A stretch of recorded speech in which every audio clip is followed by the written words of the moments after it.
Hey, je m'appelle Martine, j'ai 17 ans et tout le monde me considère comme un aimant à filles. Je n'y peux rien, je suis tout simplement irrésistible pour les dames. C'est quelque chose dont je suis fier. Je veux dire, être capable de séduire n'importe quelle fille que j'aime, c'est un accomplissement, n'est-ce pas? Je ne blâme pas les filles. Je me trouve irrésistible aussi. Je suis beau, riche et je peux charmer les oiseaux dans les arbres. Si je pouvais sortir avec moi-même, je le ferais. Oui, j'aime flirter avec les jolies filles, mais je suis célibataire depuis un moment maintenant. Par choix. C'est simple, les filles sont trop compliquées. Elles commencent par être gentilles et innocentes, mais quelques mois plus tard, elles se transforment en psychopathes possessives, vérifiant mon téléphone, m'accusant de les tromper et boudant quand je passe du temps avec mes amis au lieu de regarder une comédie romantique débile avec elles. Je crois que lorsqu'une relation tourne à ce point au vinaigre, il n'y a qu'un moyen de la sauver. Cependant, ma dernière ex, Zoé, était presque impossible à quitter. Quand je lui ai dit que je ne voulais plus être avec elle, elle est devenue folle. Après 355 appels manqués et 1026 messages sans réponse, elle ne semblait pas comprendre le message. De plus, elle a lancé une rumeur à l'école selon laquelle je l'avais mise enceinte et que je l'ai abandonnée. Elle et mon enfant à naître. Une après-midi passée à expliquer au directeur que Zoé mentait n'était pas une partie de plaisir pour moi. Zoé avait besoin d'être arrêtée, alors j'ai demandé de l'aide à mon meilleur ami Lucas. Oh, je ne vous ai pas parlé de Lucas. Ce n'est pas seulement un ami, c'est mon acolyte. Chaque fois que j'ai besoin de lui, il est venu sans poser de questions et a fait tout ce que je lui ai demandé. Lucas est un gars timide et un peu loufoque. C'est peut-être pour ça qu'il aime être ami avec un garçon rusé comme moi. À cette occasion, je lui ai passé une tenue de flic et lui ai dit de demander d'aller chez Zoé. Je me suis caché derrière la clôture et je regardais quand elle lui a ouvert la porte. Elle ne l'a pas reconnu. Au contraire, elle a complètement paniqué quand il lui a dit que si elle continuait à me calomnier, elle devrait l'accompagner au poste. Elle a fondu en larmes et a promis qu'elle ne mentirait plus jamais. Puis un jour, Lucas est venu me voir et m'a dit qu'il avait besoin de mon aide. Bien sûr, mon pote, tout ce que tu veux. Il a dit qu'il avait le béguin pour cette fille, mais qu'il ne savait pas quoi faire pour obtenir ces infos. Oh, mon garçon est amoureux. Facile. Laisse-moi faire. Le lendemain, nous sommes allés au centre commercial et il m'a montré cette fille. Il s'est avéré qu'elle est mignonne et qu'elle travaille dans un magasin de vêtements. Les vacances d'été venaient de commencer. J'étais donc le plan parfait pour aider mon frangin à séduire cette fille. Je lui ai dit de postuler pour un emploi à temps partiel là-bas, mais il a immédiatement refusé disant qu'il était beaucoup trop nerveux pour le faire. Le lendemain, je suis donc allé au magasin, j'ai montré mon CV au patron et j'ai demandé un emploi. Mais il a dit qu'il n'y avait pas de poste vacant. Soudain, un type qui travaillait là est venu nous voir et a démissionné. Bingo, j'ai eu le boulot. Oui, j'ai dû payer à ce type 2 mois de salaire en échange de sa démission. Mais bon, tout ça pour mon frangin. L'argent, ce n'est pas ce qui me manquait. Bref, premier pas fait. Donc j'ai commencé le travail et toutes les filles qui travaillaient là-bas ont immédiatement afflué autour de moi. Comme je l'ai déjà dit, je suis un aimant à filles. Enfin, toutes sauf la fille que Lucas aime. Elle n'avait pas l'air de s'y intéresser. J'ai quand même découvert son prénom. C'était Alice. Les jours suivants, j'ai passé beaucoup de temps à essayer de parler à Alice pour apprendre à la connaître. Mais elle continuait à m'ignorer. Je savais que je devais améliorer mon jeu. Alors, quand j'ai appris qu'elle faisait des heures supplémentaires, j'ai saisi ma chance. Quand je rangeais des choses dans l'entrepôt, j'ai fait exprès de laisser tomber une boîte sur la tête de mon patron quand il est passé. Ne vous inquiétez pas, ce n'était pas lourd. Il n'était pas très content et m'a fait faire des heures supplémentaires. Bingo.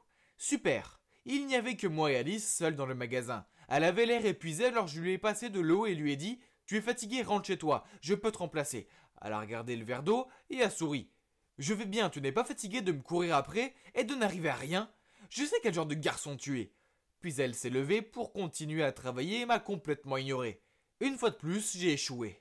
Il est temps de passer au plan B. J'ai convaincu Lucas de faire semblant d'être célèbre et de venir au magasin.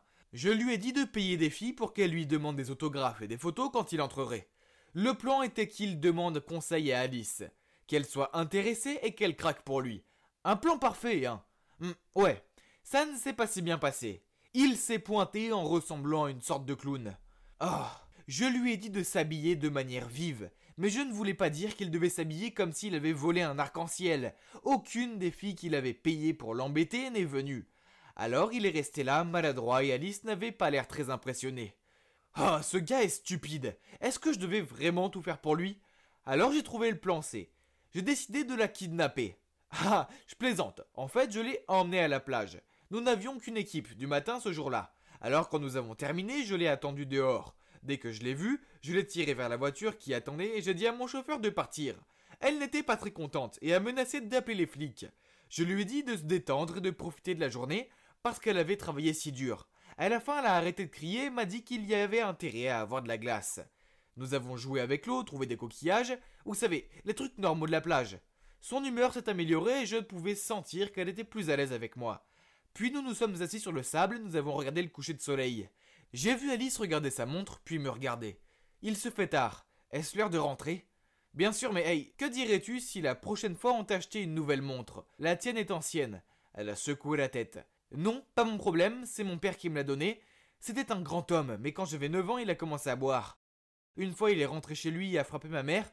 Il est parti après ça, et je n'ai plus entendu parler de lui depuis. Après un bref silence, j'ai dit « Est-ce qu'il te manque ?» Elle avait l'air triste en disant « Oui, mais je sais pas si je lui pardonnerai. Chaque fois que je pense à lui, je regarde cette montre. Mon père a gravé mon nom dessus tout seul. » Je l'ai réconforté. « Ne pense pas trop. Je comprends ce que l'on ressent quand on perd un être cher. Ma mère est décédée quand j'étais petit. Je vis avec mon père, mais il ne me donne que de l'argent, au lieu de son temps. Il ne s'occupe pas de moi comme ta mère le fait pour toi. » Je l'ai regardée et elle m'a rendu un regard compatissant. J'ai soudainement senti mon cœur battre. Alice était une fille si gentille. Mais non, je me suis rappelé que je faisais ça pour Lucas. Nous nous sommes donc levés, nous sommes rentrés chez nous. J'ai demandé à mon chauffeur de la déposer chez elle, ce qui m'a permis de découvrir où elle vit. Pour aller chez elle, nous devions passer par une ruelle très longue et sombre, alors j'ai une idée géniale. Je payerai des gars pour qu'ils se fassent passer pour des voyous et Lucas pourrait arriver et la sauver. Le héros et la demoiselle en détresse. Vieux jeu, mais ça réussit à tous les coups. Le jour de la fausse attaque est arrivé et je me suis caché derrière les bannes à ordures. J'ai vu Alice arriver et ensuite les deux voyous se sont montrés. Attends, qui étaient ces gars? Ce n'étaient pas les gars que j'avais engagés. Soudain Lucas s'est précipité pour sauver Alice. Oh non, il ne savait pas que c'était de vrais voyous. Je l'ai vu se faire plaquer au sol. Je suis trop beau pour me battre, mais dans ces circonstances j'ai dû faire une exception. Alors j'ai sauté et j'ai donné des coups de karaté aux méchants. C'est à ce moment que mes hommes de main sont arrivés et m'ont aidé. Wow, quel bon timing. Lucas et moi avons ramené Alice à la maison avant d'entrer. Elle m'a regardé avec des yeux reconnaissants. Elle a dit « Merci beaucoup ». J'ai posé ma main sur l'épaule de Lucas et j'ai forcé un sourire. Oh, pas du tout, je passais juste par là et j'ai vu ce brave type t'aider. Puis elle m'a souri et est rentrée dans sa maison sans le regarder une seule fois. Lucas a dit « Merci mon frère ». J'ai répondu « Je suis désolé mon pote, ça a encore foiré ». Et à ma grande surprise, Lucas a dit « C'est bon, je pense que je dois abandonner de toute façon. Je n'ai pas le courage de la revoir. » Mais j'ai pu voir la façon dont elle te regardait. Je sais que j'ai été vaincu. Mais tu as craqué pour elle, n'abandonne pas. Ne t'inquiète pas, lâcher prise ne signifie pas abandonner, mais plutôt accepter qu'il y a des choses qui ne peuvent pas se réaliser. Et toi, donne-lui une chance et essaie d'être sérieux cette fois. C'est une fille bien. Cette nuit-là, j'ai pensé à ce que Lucas avait dit. Il s'est avéré qu'il avait raison, j'avais des sentiments pour Alice et je devais le lui dire. Le lendemain, je me suis approché d'elle après le travail et j'ai commencé à balbutier un tas de bêtises. Mais j'ai vu quelqu'un s'approcher de nous. Zoé. Elle m'a regardé et a dit « eh bien, on dirait que tu as une nouvelle petite amie ?» Puis elle s'est tournée vers Alice. « Et fais attention avec lui, il aime bien piéger les filles puis les larguer. Ne l'aime pas trop, sinon il va appeler un flic chez toi et te larguer comme il l'a fait avec moi. » Alice m'a regardé fixement, l'air choqué. « C'est vrai ?» Puis quand je suis resté silencieux, elle a éclaté en sanglots. « Je savais que tu étais un con, mais j'ai quand même craqué pour toi. » J'ai essayé de la prendre dans mes bras pour la calmer, mais elle continuait à me repousser. Puis soudain, sa montre est tombée et j'ai entendu un bruit de craquement. J'avais accidentellement marché dessus. Je l'ai ramassée, elle ne fonctionnait plus. Elle m'a crié dessus. « Comment as-tu pu? Tu savais combien cette montre comptait pour moi ?» Je ne savais pas quoi faire alors je me suis enfui. Je sais, je suis un con, mais j'allais réparer ça. En commençant par la montre. J'ai erré dans un marché d'occasion à la recherche d'un horloger et ma recherche m'a conduit à une maison appartenant à un homme grincheux. Il a d'abord refusé de m'aider, mais lorsque j'ai sorti la montre, il a regardé fixement et a dit qu'il m'aiderait à une condition. Le lendemain, j'ai donné la montre à Alice et lui ai demandé de me pardonner. Elle me l'a prise avec colère, mais en la regardant, elle semblait confuse quand elle a vu qu'elle était réparée. « Comment ?» m'a-t-elle demandé. Je suis allé voir quelqu'un et cette personne veut aussi s'excuser auprès de toi. Je lui ai fait signe de se retourner. L'horloger est sorti et le visage d'Alice s'est effondré. C'était son père.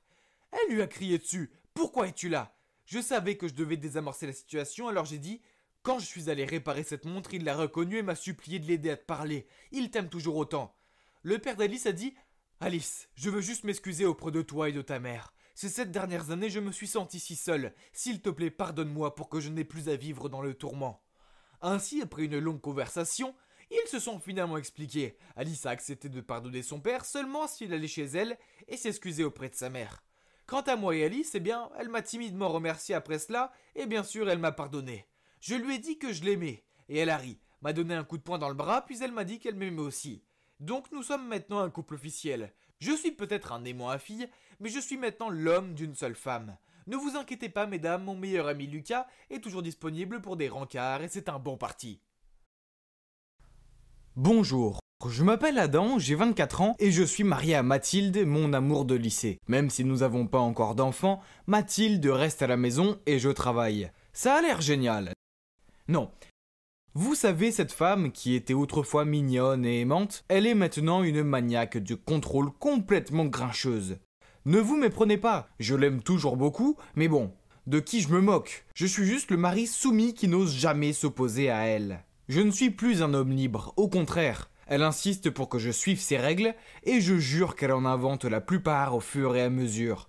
Pas de sortie avec des amis, pas de voyage de plus d'une journée, même s'ils sont liés au travail. Le dîner n'est pas autorisé à l'extérieur, sauf si je l'emmène avec moi. Pas de conversation avec des collègues de travail sur les médias sociaux. Je n'ai même pas le droit de m'endormir avant elle, sinon elle me réveille en me criant dessus. Si j'osais enfreindre ces règles, je devais faire ça aux conséquences. Et croyez-moi, elle ne valait pas la peine d'y penser. Par exemple, une fois, je suis resté un peu tard au travail et le lendemain, elle m'a préparé des sandwichs moisis. Je n'ai pas remarqué avant d'en avoir pris une grosse bouchée. C'était dégoûtant. Une autre fois, j'ai rendu visite à mes parents après le travail sans elle. Et elle a rendu mes chemises blanches roses. J'ai dû aller au travail en ressemblant à la panthère rose. Et tous les jours, je rentrais du travail pour entendre ses plaintes interminables. Elle pouvait se plaindre des choses les plus ridicules, telles que la flaque d'eau à l'extérieur de notre maison, qui signifie qu'elle ne pouvait pas aller se promener, car elle ne voulait pas abîmer ses chaussures. Et elle avait accidentellement bu du café normal au lieu du déca. Et maintenant, elle avait un mal de tête, et ça continuait encore et encore. Et puis, c'est une vraie stalkeuse. Ouais, on dirait que tout ce qu'elle fait toute la journée, c'est espionner nos voisins. Sais-tu que le voisin de droite se promène dans son jardin avec une robe de chambre rose et des pantoufles à sa femme? Et que la voisine d'en face chante des airs de Noël à son chien? Oh, on s'en fout. Même si j'ose me moquer ou montrer quelque chose de forme de désintérêt, elle me crie dessus. Alors je prétendais être intéressé en disant des choses comme « C'est vrai ? Oh, c'est bien. Continue s'il te plaît. » Le harcèlement ne s'arrêtait pas non plus lorsque j'étais au travail, car elle m'envoyait constamment des SMS me demandant de rentrer plus tôt à la maison pour réparer l'ampoule, le robinet ou tout autre objet qu'elle avait réussi à casser. Bon sang, pourquoi y avait-il tant de choses cassées ces derniers temps? Faisait-elle exprès de les abîmer pour que je me précipite à la maison, après le travail, pour les réparer? Non, ça ne peut pas être possible, pas vrai? Une fois pendant le travail, elle m'a envoyé un message disant que la machine à laver fuyait de partout et m'a demandé d'appeler un réparateur. Je ne comprenais pas pourquoi elle ne pouvait pas en appeler un elle-même, puisque j'étais au travail. Quoi qu'il en soit, j'ai oublié de le faire. Alors elle a appelé sur mon numéro professionnel et a exigé que je rentre chez moi immédiatement. Le problème, c'est que c'est mon collègue de travail qui a répondu au téléphone. Le pauvre gars a dû tenir le téléphone loin de lui car elle criait si fort. « Tu l'as cassé, rentre chez toi et répare-la immédiatement !» J'ai pris le téléphone de mon collègue et j'ai répondu « En quoi c'est ma faute ?» Elle a répondu « Eh bien parce que tu portes 3 tenues en une journée et moi seulement une. Donc c'est toi qui l'as cassée, pas moi. Alors viens la réparer. » Oui, mais je n'ai pas vu la logique dans son argumentaire. Je ne savais plus qui elle était, ni où était passée la belle Mathilde d'autrefois. Comme j'avais envie d'être à nouveau célibataire. Puis alors que je pensais que les choses ne pouvaient pas empirer, eh bien elles l'ont fait. Mon entreprise fêtait son 10e anniversaire. Mon patron a donc organisé une fête et a invité tous les collaborateurs et leurs familles. Oh non, la dernière chose dont j'avais besoin était que ma femme qui me contrôlait m'embarrasse. Mais Mathilde a vérifié mes mails et a découvert la fête. Elle a immédiatement répété sa règle. Le dîner n'est pas autorisé à l'extérieur, sauf si tu m'emmènes avec toi. J'ai forcé un sourire et fait semblant d'être content qu'elle se joigne à moi. J'espère que rien ne se passera. Nous étions à la fête depuis 5 minutes et je souriais poliment à ma collègue. Quand Mathilde est devenue rouge de colère, a renversé son vin sur la robe de cette femme et a dit « oups » et est partie. J'ai passé des serviettes à ma collègue et je me suis excusé. Pourquoi Mathilde était-elle si enfantine? Je ne pouvais pas perdre mon travail à cause de ces crises de jalousie. Puis je l'ai trouvée en train de parler à mon patron. En fait, elle lui criait dessus parce que je faisais trop souvent des heures supplémentaires. Mais quoi? Mon patron était furieux. Maintenant, j'étais sûr que j'allais finir par être licencié. Mais Dieu merci, grâce à un miracle et à beaucoup de supplications auprès de mon patron, je n'ai pas perdu mon emploi. Je me sentais si mal à propos de tout ça. Alors, pendant une de mes pauses déjeuner, j'ai appelé mon ami Martin. Je le connaissais depuis des années. En fait, à l'époque de l'école, il avait le béguin pour Mathilde. Et nous avons tous les deux essayé de gagner son cœur. Bref, c'est du passé. J'avais besoin de me défouler, alors je lui ai dit « À l'école, toi et moi, nous avons pourchassé Mathilde. On s'est même battu pour elle. À l'époque, je pensais avoir gagné, mais maintenant, je pense que c'est toi qui as eu de la chance. » Martin a répondu « Tu sais pourquoi ta vie de couple est si étouffante? C'est parce qu'elle t'aime trop. Si vous avez besoin de plus de liberté, c'est très facile, il suffit de faire en sorte que ta femme t'aime moins. Ne t'inquiète pas, je suis là pour t'aider. » À ce moment-là, j'étais prêt à tout essayer. De plus, c'était mon ami, donc il me soutenait, n'est-ce pas? Alors le plan était de trouver à Mathilde un travail exigeant dans une autre ville. Comme ça, je n'aurais qu'à la voir que les week-ends. J'ai donc demandé à mon vieil ami de laisser Mathilde travailler comme présentatrice de nouvelles sur sa station de radio, sur le point de faire faillite. Mathilde était si contente quand elle a reçu l'offre d'emploi, elle m'a supplié de quitter mon travail et de partir avec elle. Mais je n'étais pas d'accord. J'ai trouvé des excuses en disant que mon travail était trop bon pour que je le quitte. Et je l'ai encouragé en lui disant que c'était une bonne opportunité pour elle, et que je lui rendrais visite les week-ends. Après ça, la vie à laquelle j'ai toujours rêvé est arrivée. C'était un tel bonheur de rentrer du travail sans qu'elle m'harcèle. Je pouvais poser mes pieds sur le canapé, m'endormir quand je voulais, et sortir dîner avec mes collègues sans avoir à l'emmener avec moi. Mais la maison était calme, trop calme. Oui, il n'a pas fallu longtemps pour que je me trouve à me languir d'elle. J'ai même dormi en serrant un de ses pulls. Puis tout d'un coup, tout a pris un sens. Mathilde avait agi de la sorte parce qu'elle s'ennuyait et se sentait seule, coincée à la maison toute la journée. Elle avait envie de me parler, mais je ne faisais que de me moquer d'elle. J'étais un mari tellement terrible. J'avais été idiot et je voulais que ma femme revienne. Alors sans attendre, j'ai acheté le plus gros bouquet de fleurs que j'ai pu trouver et je me suis rendu chez Mathilde dans l'autre ville. Mais quand je suis arrivé dehors, je l'ai vu parler à quelqu'un. C'était Martin, ce serpent vicieux et sournois. Puis je l'ai vu prendre sa main. Je me suis précipité vers lui et lui ai donné un coup de poing dans le nez. Mathilde a paniqué. « Adam, tu es fou, qu'est-ce que tu fais ?» Puis elle a regardé le nez de Martin qui saignait. J'étais furieux, alors j'ai lâché. « C'est un menteur, il m'a dit de te renvoyer juste pour pouvoir s'introduire dans ta vie. » Elle m'a regardé avec surprise et a balbutié. « Quoi ? Tu m'as renvoyé ? J'ai gagné ce travail et j'ai choisi cette vie. » « Non, j'ai secoué la tête. C'est moi qui ai tout organisé, je suis désolé, je suis un idiot. J'étais sur le point d'embrasser Mathilde, mais elle m'a repoussé et a dit « Tu t'ennuies avec moi ? Pourquoi tu n'as pas... Tu es un lâche !»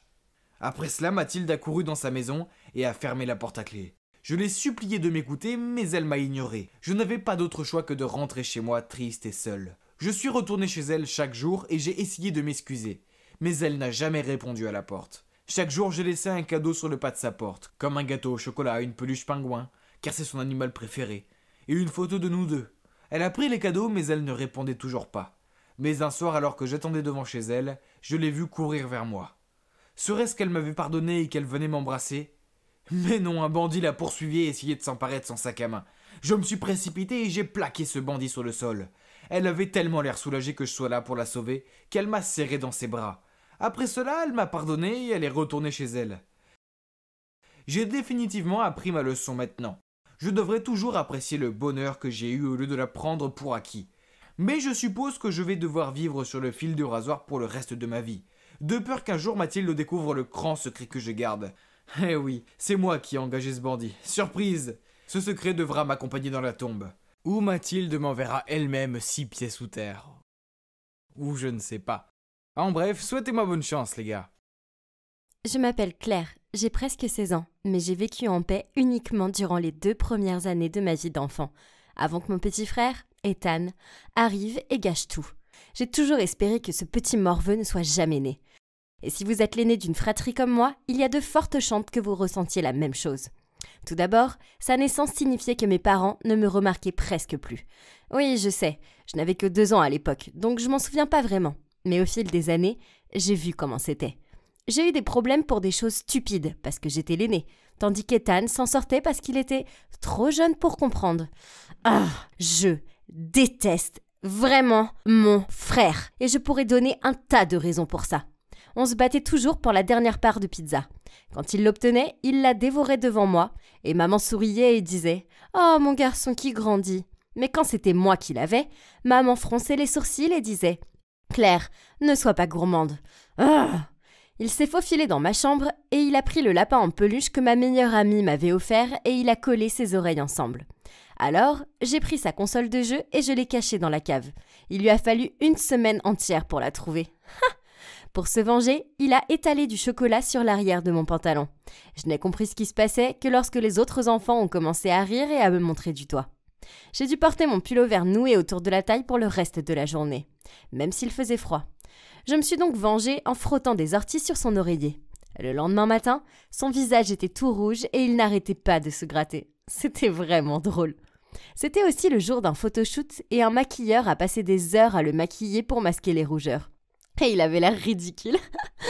Vous voyez, mon père est un politicien. Alors parfois, nous devons apparaître dans des photoshoots où nous ressemblons à une famille soudée et harmonieuse. Comme si c'était vrai. Je pouvais faire semblant pour les caméras, mais en réalité, j'avais juste envie de botter les fesses de mon frère. On ne s'entendait pas du tout. C'est un vrai morveux. Donc, je suppose que se faire des farces l'un à l'autre était notre stratégie d'adaptation. Je veux dire, hey, c'est pas facile de vivre avec quelqu'un que vous détestez. Nos farces arrivaient si souvent que nos parents nous laissaient faire. Cependant, il y a une chose qui terrifie Ethan. Tout a commencé quand il avait 8 ans et que papa regardait The Walking Dead. Ethan et moi sommes entrés dans la pièce au moment où il y avait une scène de zoom avant dans laquelle un zombie était en train de se nourrir frénétiquement. Comme je suis une fille courageuse, j'ai trouvé ça intéressant et je me suis assise pour le regarder avec papa. Mais mon frère étant une mauviette, il a crié, s'est enfui de la pièce, s'est caché sous le lit de nos parents et il a fondu en larmes et a refusé de sortir de là pendant 2 heures parce qu'il était convaincu qu'il était choisi quand il a vu le zombie et que les autres zombies allaient l'attraper. Je tiens alors son talon d'Achille. Alors, peu de temps après, quand il a fait tomber mon tout nouveau casque d'écoute dans les toilettes, ce qui m'a obligée à mettre ma main dedans pour le ramasser, j'ai décidé de me venger de lui. Et heureusement pour moi, Halloween, très proche. Parfait. J'ai regardé des tutoriels de maquillage sur YouTube et je me suis exercée sur mes amis. Puis, le jour d'Halloween, je me suis transformée en un zombie vraiment effrayant. J'ai caché la caméra dans sa chambre et je suis entrée dans son placard et j'ai fait des bruits de grognement et de gémissement. Quand il a ouvert la porte du placard, j'ai sauté sur lui et je l'ai plaqué au sol. Oh mon Dieu, il a crié si fort qu'il a fait pipi dans son pantalon. Et maintenant, toutes ces années qui suivent, j'ai gardé la vidéo pour le faire chanter avec. Mais ne vous y trompez pas, car mon frère n'était pas un enfant comme les autres.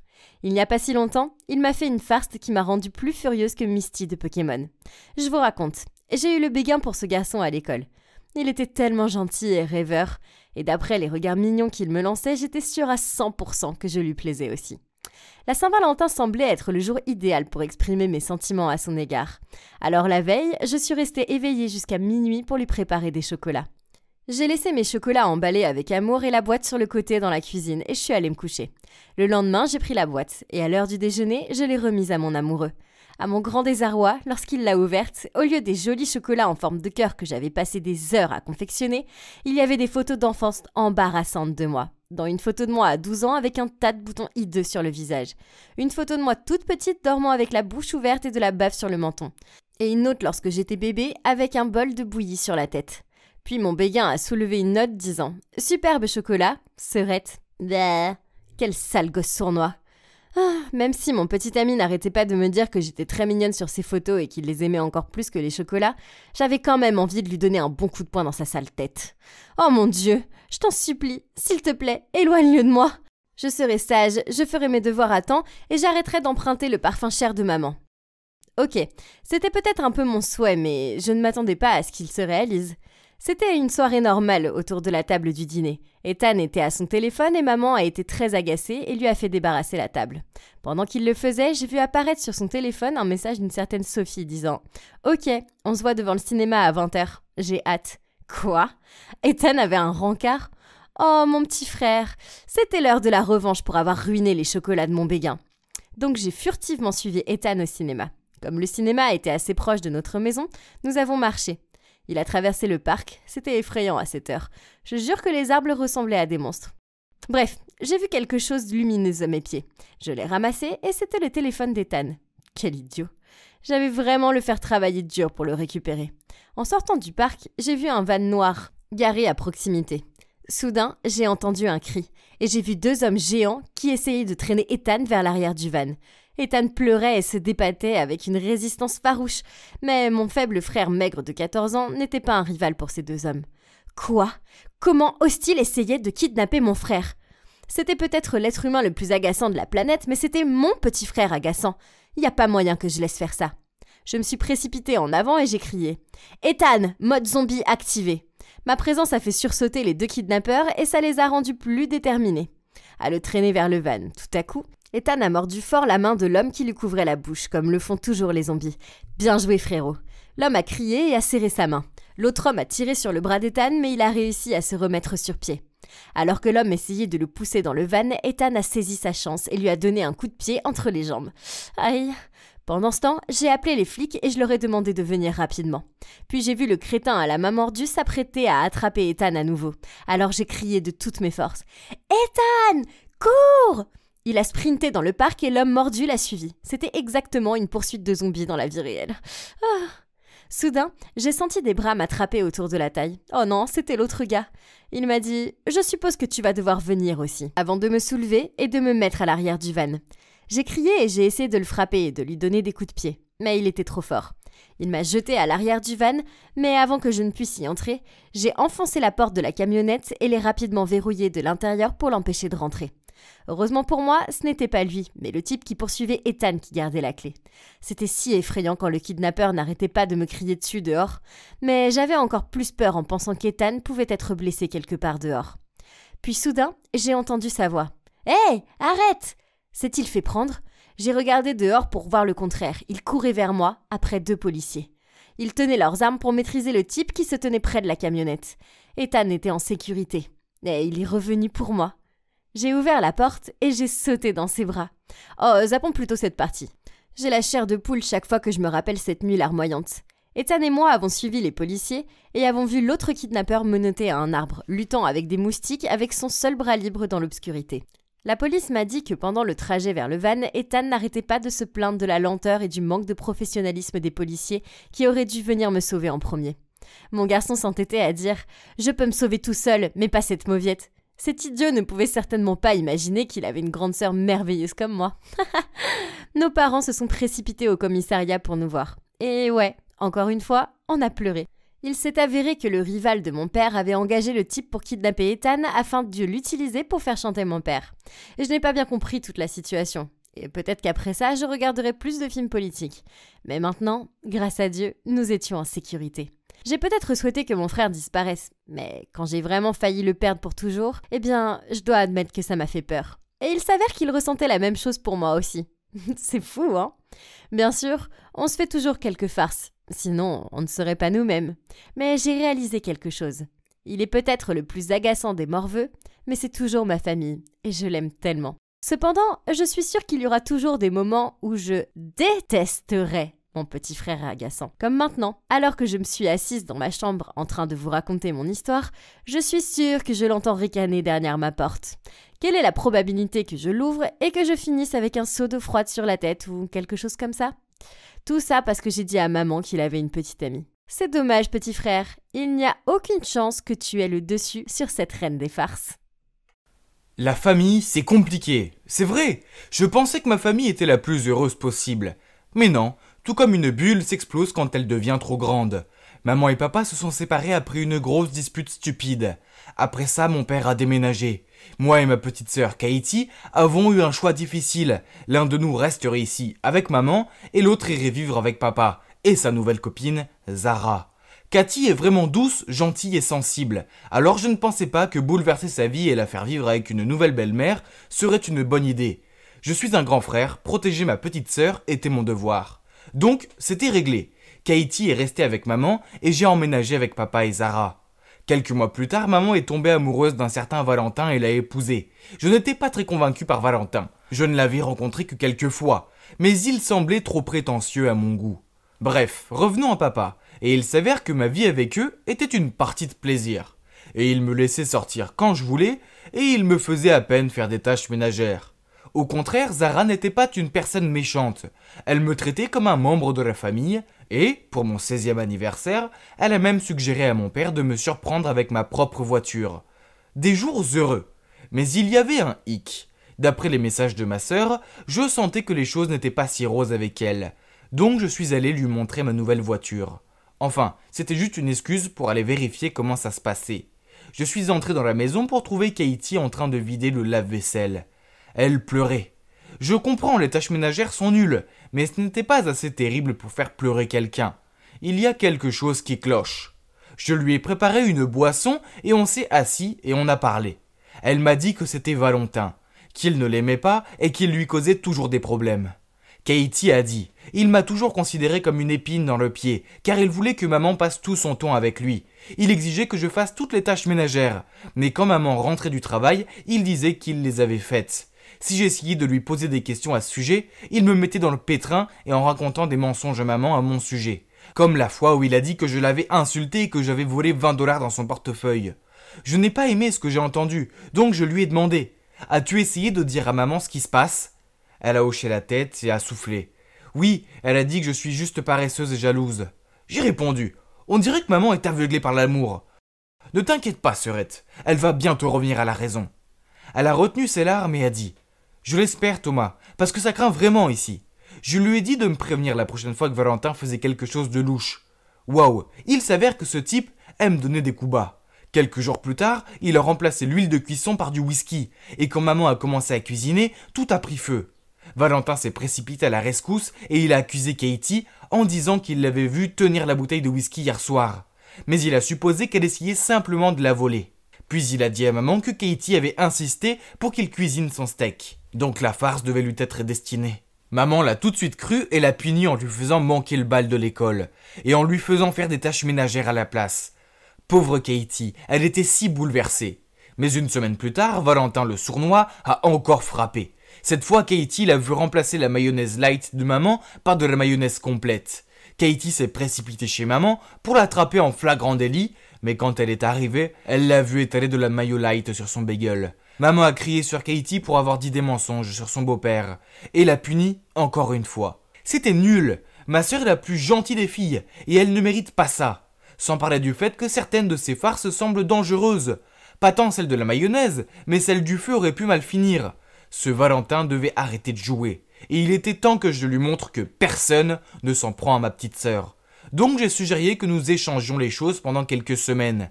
Katie irait vivre avec papa et apprendrait à connaître Zara, et moi j'irais vivre avec maman et apprendrais à connaître Valentin.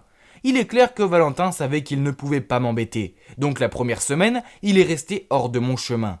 J'ai utilisé ce temps pour faire le plein, me relaxer, apprécier la cuisine de maman et préparer ma vengeance.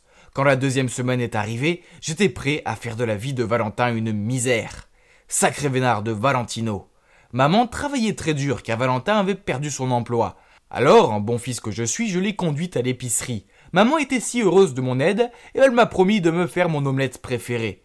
Quand nous sommes rentrés à la maison, maman a appelé Valentin pour qu'il vienne aider à porter les sacs à l'intérieur. Il a essayé de l'impressionner en les portant tous à la fois. Mais l'un d'eux s'est ouvert et les provisions sont parties dans tous les sens, y compris la boîte d'œufs. Oups, maman était furieuse et lui a crié « Voilà ce qui arrive quand on essaye de se vanter et faire l'homme fort. Maintenant, je ne peux pas avoir d'omelette pour mon dîner et j'attendais ça avec impatience. » Haha, voir son expression stupéfaite était tellement drôle. Oui, j'ai fait un trou dans le fond du sac pour que ça arrive. J'en avais pas encore fini avec lui. Aucune chance. Donc les jours suivants, quand maman est partie super tôt pour le travail, j'ai versé des cornflakes partout, jeté du linge sale sur le sol, mis la gamelle du chien sur le canapé et j'ai marché partout avec mes baskets sales. J'ai même emporté le petit déjeuner que maman avait préparé pour Valentin à l'école pour qu'il se réveille affamé et qu'il passe la journée à nettoyer mon désordre.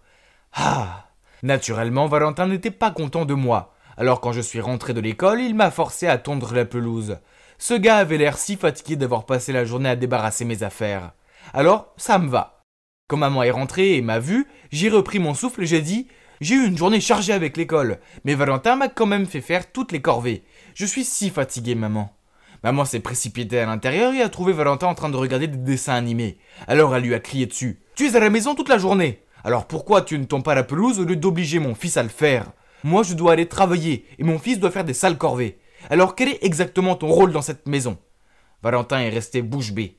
Mais ça ne s'est pas arrêté là, car maman était tellement en colère qu'elle l'a fait dormir sur le canapé. Valentin m'a évité après ça, mais ce n'était pas suffisant. Je devais faire en sorte qu'il laisse ma sœur tranquille. Je devais faire comprendre à Valentin que sa façon de faire était mauvaise. Je savais que maman et Valentin avaient une tirelire dans leur chambre pour leurs futurs enfants. Alors, quand ils n'étaient pas là, je me suis faufilé dans leur chambre, j'ai cassé la tirelire et j'ai caché l'argent dans la veste de Valentin. Ce soir-là, après le dîner, j'ai demandé à maman si je pouvais emprunter ses écouteurs. Elle est allée les chercher dans sa chambre, juste au moment où Valentin a pris sa veste et est allé partir. Au moment où il a franchi la porte, nous avons entendu un cri affolé à l'étage. C'était ma mère. Elle avait dû trouver la tirelire cassée et a couru en bas en criant après Valentin. Il est resté sur le pas de la porte, confus, mais elle a vérifié ses poches et voilà, l'argent était là. Elle l'a agité en colère devant son visage. « C'est quoi ça, hein ? Tu vas dépenser les économies pour notre enfant, c'est ça ? Tu ne gagnes pas d'argent, alors arrête de tout gâcher. » Ils se sont disputés dehors. Alors je suis monté dans ma chambre et j'ai regardé par la fenêtre. Soudain, une voiture s'est arrêtée et une fille bien habillée en est sortie. Oh wow, c'était Katie. Elle a couru vers maman et l'a prise dans ses bras. Puis papa et Zara sont apparus. Il s'avère que Katie a passé un bon moment chez papa. Zara a toujours voulu avoir une fille. Alors quand Katie est arrivée, elle était si heureuse qu'elle l'a emmenée faire du shopping, l'a coiffée et l'a gâtée. Quand maman a regardé sa propre fille qui avait une meilleure vie avec sa belle-mère, j'étais sûr qu'elle a réalisé à quel point elle était mauvaise. Je pouvais voir son visage honteux. Je me suis précipité en bas et j'ai salué ma sœur. Puis je me suis tourné vers maman et lui ai dit « Maman, tu devrais t'occuper davantage de Katie. Tu vois, Valentin me maltraitait. Tu ne sais pas à quel point il était dur avec elle. Nous t'aimons, alors fais confiance à Katie comme tu m'as fait confiance. » Puis je me suis tourné vers Valentin. « Tu es son mari, mais cela ne veut pas dire que tu peux nous remplacer dans le cœur de notre maman. Les mamans aiment toujours plus leurs enfants. Ne sois pas enfantin et n'essaye pas de les séparer ou je reviendrai. » Et je lui ai fait un clin d'œil. « Ouais, ok. » Il a grogné puis il s'est retourné vers Cathy et a dit « Je suis désolé Katie. Que dirais-tu de commencer une nouvelle page ?» Katie a souri gentiment et elle a dit « Ok, j'aimerais bien. » On dirait que j'ai sauvé la journée. Maintenant Valentin savait que s'il s'en prenait encore à Katie, je serais de retour. Après ça, maman a continué à faire toutes les corvées à Valentin. Mais Katie, qui est une fille adorable, l'a aidé. Quant à moi, je suis retourné à ma vie chez papa. J'y allais plus souvent pour voir Katie et déposer maman à l'épicerie. Et Katie venait souvent faire des barbecues et se faire dorloter par Zara. Donc à la fin, tout a fonctionné et maintenant, nous sommes une grande famille. Dingue et totalement disparate. Mais bon, tant que tout le monde est heureux et n'essaye pas d'embêter ma petite sœur, ça me va. Les gars, je veux vous parler de mon été le plus mémorable. Cela implique une maison sans parents, la fille de mes rêves et l'énorme secret de mon petit frère Gabriel. En fait, Gabriel ne veut pas que je vous en parle. Mais cette histoire est trop drôle pour la garder pour nous. Alors restez à l'écoute. Laissez-moi vous raconter ce qui s'est passé. Imaginez la scène. Je suis là à manger des corn dogs quand mes parents annoncent qu'ils partent en vacances pour leur 20e anniversaire de mariage. Cela signifie que je serai seul à la maison toute la semaine dans notre grande ferme entourée de vastes champs. Ça a l'air génial, non ? Mais attendez, c'était encore mieux quand mes amis d'enfance qui vivaient maintenant dans une autre ville étaient aussi de retour en ville pour les vacances d'été. Bien sûr, mes parents m'ont permis de les inviter pendant leur absence. Tellement nos familles étaient proches. Oh mon Dieu, je n'ai pas vu Jules depuis plus d'1 an. Et sa sœur Amandine aussi. Ouais, je ne devrais pas dire que j'ai le plus gros béguin pour la sœur de mon meilleur ami. Mais c'est le cas. Bref, ça allait être un été au paradis. Mais vous savez, l'homme propose et Dieu dispose. Il s'est avéré que mes parents n'allaient pas prendre Gabriel avec eux parce qu'ils estiment que j'étais assez grand pour m'occuper de mon petit frère. Ah, quelle déception. Comment je pourrais impressionner Amandine quand j'ai un enfant pleurnichard à ma charge ? Je devrais réfléchir rapidement. Donc, dès que nous avons salué nos parents, je lui ai passé ma PS4 et lui ai dit « Gabriel, tu peux jouer dessus, mais seulement si tu me promets de faire ce que je te demande et de rester en dehors de mon chemin. » Bien sûr, il a accepté. Je veux dire, quel garçon de 8 ans ne voudrait pas jouer à Fortnite ? Je le surveillais de temps en temps et lui donnais du jus et des collations. De cette façon, j'ai eu beaucoup de temps à passer avec Jules et Amandine. Les choses se passaient bien les premiers jours et rien ne vaut d'être entouré de son meilleur pote et de son coup de foudre toute la journée. Waouh, je ne pouvais pas détacher mes yeux d'Amandine. Elle paraissait encore plus belle. Et un soir, on était assis dehors à regarder les étoiles. C'était tellement romantique, surtout quand Jules a trouvé ça ennuyeux et nous a laissés pour aller au lit en premier. J'étais sur le point de tenter le coup du bâillement et de tendre mon bras pour l'enrouler autour de ses épaules quand Gabriel est apparu et s'est glissé entre nous. Je lui ai lancé un furieux regard et en serrant les dents, je lui ai demandé ce qu'il voulait. Il a juste haussé les épaules et dit « Nathan, j'en ai assez de ce jeu maintenant, je veux une glace. » Amandine a rigolé, puis l'a emmené pour en chercher. « Quoi ? Comment ce petit crétin ose-t-il ruiner mes manœuvres ? Quel rabat-joie ! Il fallait que je trouve une nouvelle astuce pour gérer ce gamin agaçant. » Le lendemain matin, j'ai dit à Gabriel que s'il voulait télécharger un nouveau jeu de son choix, il devait aller dans le champ et trouver un épi de maïs avec exactement 200 graines dessus. On aurait dit qu'il allait pleurer, mais il allait dans le champ. Oh, comme je suis intelligent. J'ai envoyé mon petit frère se balader. Je m'attendais à ce qu'il abandonne au bout de quelques heures, mais non. Il a cherché toute la journée. Il a même réussi à entraîner Jules pour l'aider. Au final, il a quand même dû revenir les mains vides. Quoi qu'il en soit, je dois remercier mon stupide frère de m'avoir permis de passer un si bon après-midi avec Amandine. Cette nuit-là, on s'est assis tous ensemble dans le salon et on a raconté des histoires de fantômes effrayantes. J'espérais qu'Amandine flipperait tellement qu'elle se blottirait contre moi pour se protéger. Alors je leur ai parlé de la maison vide en haut de la route, qui était aussi la propriété de notre famille. Mes grands-parents y vivaient, mais elle était abandonnée depuis plus de 40 ans. Il y avait beaucoup de rumeurs sur le fait qu'elle était hantée. Un fermier a dit qu'il avait vu une femme fantôme près de la fenêtre, mais qu'elle s'était volatilisée. Et quelques d'autres ont affirmé avoir vu une silhouette effrayante sortir de la maison et les poursuivre. Amandine a gloussé puis a dit « Oh effrayant, on devrait aller voir. » Quoi ? Ce n'était pas ce que j'avais en tête. En fait, elle ne semblait pas du tout effrayée. Je ne voulais pas y aller. C'était vieux et effrayant, et rien que d'y penser me donne la chair de poule. Heureusement pour moi, Gabriel nous a fortement découragés en disant qu'il avait entendu quelqu'un pleurer dans cette maison, et nos parents ne nous ont pas permis d'y aller. Et puis, venu de nulle part, j'ai senti un vent glacial souffler sur moi en sifflant, ce qui a fait dresser les cheveux sur ma tête. Et boum ! Les lumières se sont éteintes, laissant passer la pièce entière dans l'obscurité. Tout le monde était confus. Que diable se passait-il ? Je ne voulais pas mourir maintenant, pas tant que je n'avais pas encore fait part de mes sentiments à mon béguin. J'étais perdu dans mes pensées terrifiantes quand la lumière est revenue. Et tout le monde a immédiatement éclaté de rire. Oh mon Dieu ! Je me suis retrouvé assis sur les genoux d'Amandine, la tête entre les mains. Il s'est avéré que c'était mon vilain petit frère qui avait éteint la lumière pour faire une farce. Quelle humiliation! Au moins Amandine a changé d'avis sur sa volonté de visiter la maison hantée. Mais les jours suivants, des choses bizarres ont commencé à se produire. Je suis allé chercher un truc à grignoter dans mon butin secret sous mon lit, mais qu'est-ce que c'est ? Toutes les barres sneakers avaient disparu. Ça ne pouvait pas être Gabriel puisqu'il détestait les sneakers, n'est-ce pas ? Ensuite, alors qu'on regardait un film, Amandine a commencé à trembler. Alors, étant le gars génial que je suis allé la chercher une couverture pour elle, mais toutes les couvertures avaient disparu. Quand je suis retourné et que j'en ai parlé à Jules et Amandine, Amandine a dit que c'était étrange, car l'autre jour, elle me trouvait pas son pyjama. Et le paquet de Gatorade de Jules avait aussi disparu. Alors, il y avait un vrai fantôme dans notre maison. Quant à mon frère, il agissait comme s'il était hanté. Il ne parlait presque plus et pendant 3 jours d'affilée à 18h précises, il disparaissait de la maison pendant des heures. C'était vraiment étrange, je veux dire. C'est le créneau horaire de son émission préférée. Il ne manquerait jamais Adventure Time sans une bonne raison. Pour moi, c'est génial que Gabriel ne soit pas là. Mais comme je suis le frère aîné, je dois quand même garder un œil sur lui car maman et papa n'auraient pas été très contents si je le perdais ou quelque chose du genre. Cette nuit-là, il a de nouveau disparu mystérieusement. J'étais très curieux et je suis parti à la recherche de Gabriel, mais je ne l'ai trouvé nulle part. Paniqué, j'ai couru dans le jardin en criant son nom. Finalement, j'ai senti une main frapper sur mon épaule. Mon cœur battait la chamade. Je me suis retourné pour voir Gabriel debout, en sueur. Je lui ai crié dessus. « Tu ne peux pas juste t'enfuir sans dire un mot, où étais-tu » Mais Gabriel a répondu calmement. « Et alors ? C'est mon affaire, pas la tienne ?» Puis il a couru directement à l'intérieur. Il se moque de moi. D'accord, s'il veut jouer au secret, alors ça ne me dérange pas non plus de jouer au détective. Je devrais découvrir de quoi il s'agit. Alors j'ai réuni Amandine et Jules et j'ai trouvé un plan génial. Le lendemain, au déjeuner, comme prévu, Gabriel est entré dans la cuisine et tout était prêt. J'ai posé sur la table un pot rempli de bonbons attirants, et comme prévu, Gabriel en a immédiatement pris une poignée et les a mis dans sa bouche. Oh, regardez son visage heureux. Il n'avait aucune idée de ce que je lui réservais.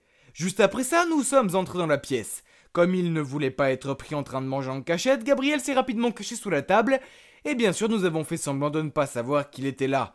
Puis j'ai brandi ce pot de bonbons et j'ai dit « Les gars, devinez quoi ? J'ai commandé ces pilules en ligne, ce sont des légendaires bonbons invisibles qui font que personne ne peut me voir. » Jules a eu l'air surpris. « Incroyable, comment as-tu eu ça ?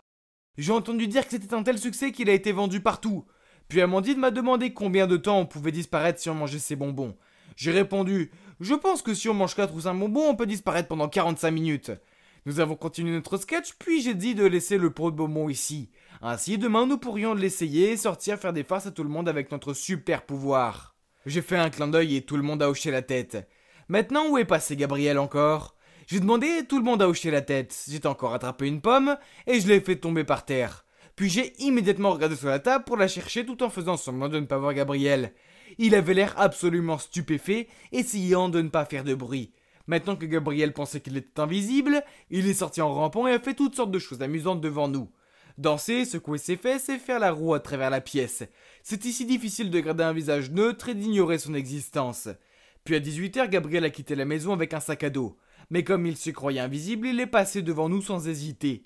Il n'a pas oublié de me tirer la langue avant de partir. Hein, quel idiot! Nous l'avons suivi et devinez quoi, il est allé dans la maison abandonnée.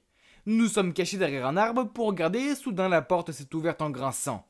J'étais un peu effrayé alors je me suis accroché au bras d'Amandine. Quelqu'un a couru vers lui. Une petite fille. Oh non, c'était un fantôme? Amandine a dit. Oh mon Dieu, elle porte mes vêtements. J'ai regardé de plus près et j'ai réalisé qu'elle n'était pas un fantôme mais en fait une vraie petite fille. Gabriel a donc caché cette petite fille dans notre maison abandonnée. Et c'est pour cela qu'il nous répétait encore et encore de ne pas venir ici. Comme Gabriel pensait qu'il était invisible, il a continué à courir autour d'elle en disant « Tu ne peux pas me voir, n'est-ce pas ?» Il avait l'air si drôle alors que la petite fille était totalement désorientée pour comprendre quoi que ce soit. Et c'est à ce moment-là que nous avons fait éruption en criant « On t'a eu !» Bien, bien, bien. Regardez qui est le grand gars qui cache sa petite amie ici. J'ai sorti le sac à dos de Gabriel qui était rempli de barres de sneakers et d'autres objets manquants. Gabriel était choqué et bafouillé. Ce n'est pas ce que tu penses. La petite fille a fondu en larmes et a dit « Je m'appelle Zara, je me suis perdu et Gabriel m'a aidé. » Gabriel a dit qu'il avait rencontré Zara un jour dans le champ de maïs. Elle était seule et avait faim alors il l'a emmenée ici et s'était occupé d'elle. Il n'a pas osé nous dire parce qu'il avait peur qu'on se moque de lui. Oh, je ne pensais pas que mon petit frère, habituellement stupide, était capable de faire de si bonnes choses. Alors je l'ai pris dans mes bras et j'ai dit « Je n'en veux à personne, Gabriel, tu as fait ce qu'il fallait et Zara, tu seras en sécurité ici. Emmène-la chez nous et j'appellerai quelqu'un pour l'aider. » Heureusement, la police a déclaré qu'elle recherchait également un enfant disparu. Et le lendemain, Zara a retrouvé ses parents. Il s'est avéré qu'elle se trouvait dans une gare bondée lorsqu'elle s'est perdue. Confuse, elle a suivi un homme portant le même chemise que son père, et c'est ainsi qu'elle s'est perdue dans nos champs. Oui, mon frère est un peu agaçant parfois, mais c'est un bon garçon avec un bon cœur. Depuis, on s'est rapprochés et j'ai utilisé mes économies pour récompenser mon frère avec une console à lui tout seul. Quant à moi et Amandine, disons que notre relation est toujours dans la zone d'amis pour l'instant. Mais Jules a peut-être remarqué quelque chose et il ne semble pas s'y opposer. Alors laissez-moi un peu de temps et souhaitez-moi bonne chance. Salut, je m'appelle Adrien. Je viens d'échapper de justesse à la mort, car mon ami avait essayé de m'ouvrir l'abdomen et de prendre des choses de mon ventre. Vous pouvez voir que je suis encore en vie pour vous raconter cette histoire, mais honnêtement il m'a fallu du temps pour me sentir à nouveau entier. Je ne sais pas si je suis introverti ou extraverti. J'adore me faire des amis, mais je le fais bien mieux par le biais des médias sociaux. Comme vous pouvez le constater, je faisais défiler mon fil d'actualité et mettre des likes au lieu de sortir les week-ends. C'est alors qu'un post sur ma page de voyage préférée a attiré mon attention. Une fille y expliquait à quel point les gens étaient stupides et imprudents, pensant qu'ils étaient cool et en quelque sorte meilleurs que les autres lorsqu'ils partaient en voyage en sac à dos et en solo. Et elle ajoutait qu'il ferait bien mieux d'économiser de l'argent et d'être plus responsable en participant à des voyages organisés. Ah oui? Elle est vendeuse de voyages à forfait ou quoi? J'ai immédiatement commenté. Ah, ce que je ne ferais jamais dans la vraie vie.